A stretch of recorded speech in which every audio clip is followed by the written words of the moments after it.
Today we are checking out the brand new Itel City 100, a budget smartphone with a lot of buzz. But does it add any real value?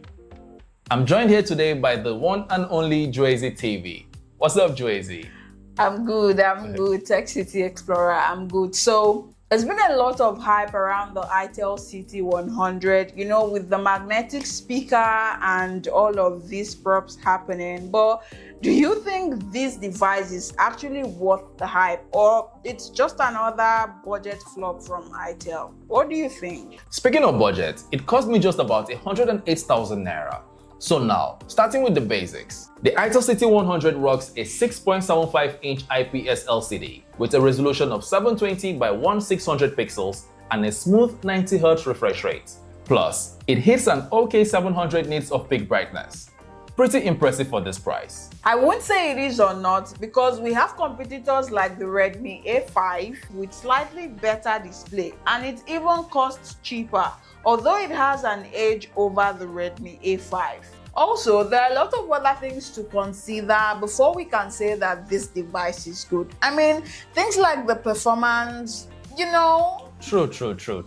And also, it weighs about 185 grams, but still manages to feel really good in the hand. It also includes a 3.5mm headphone jack, side-mounted fingerprint sensor, USB-C with OTG support, and an infrared port, and also supports dual SIM with micro SD card expansion.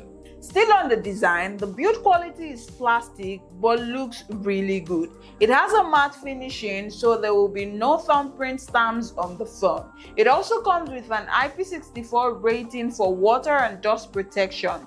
The City 100 comes in 3 different colors. That is the titanium gray, navy blue, and fairy purple, which is the one we have here. So for me, I think the design and build quality of this phone, I'll give it a solid 8. Alright, Joezy. So, meanwhile, tell us about the sound quality from the City 100, and does this added speaker make any actual difference? Honestly, the City 100 doesn't sound good at all, and it doesn't even sound better even after pairing it with the external speaker. For aesthetics, I think I'll keep it.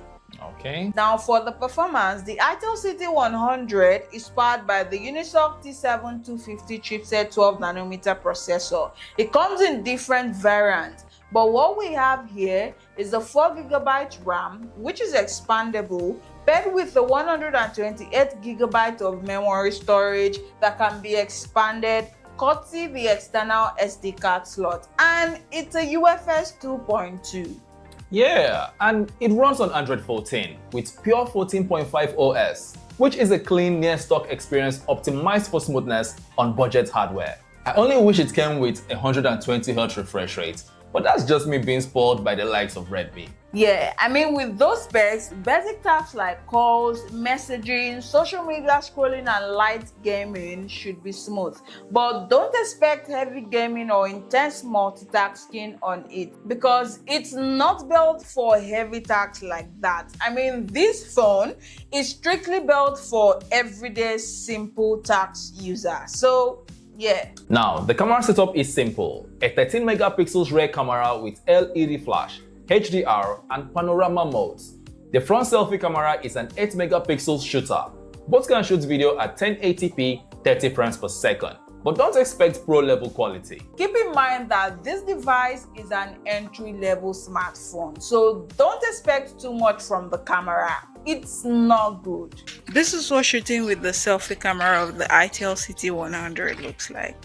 This is what shooting with the Itel City 100 back camera looks like. So tell me, what do you think? Now, if you want crisp photos or great low light performance, you might want to look elsewhere. And honestly, I think this device is just for people looking to scroll through the net, or maybe people who needs it as a secondary device. Don't expect anything more than the basic here. All it gives is just the regular low-level performance, nothing too much, but at least it gets the work done. And it comes with a solid 5200 mAh battery, which supports 18 watts wire charging. So, do you think that is good enough for this device? Honestly, I think it could be better. I mean, there are other brands giving more than 18 watts. I know they've given us the AI charging protection and they've also given us the bypass charging, but I still think stretching a little for users, it won't hurt at all. It won't hurt. True. I totally agree with you.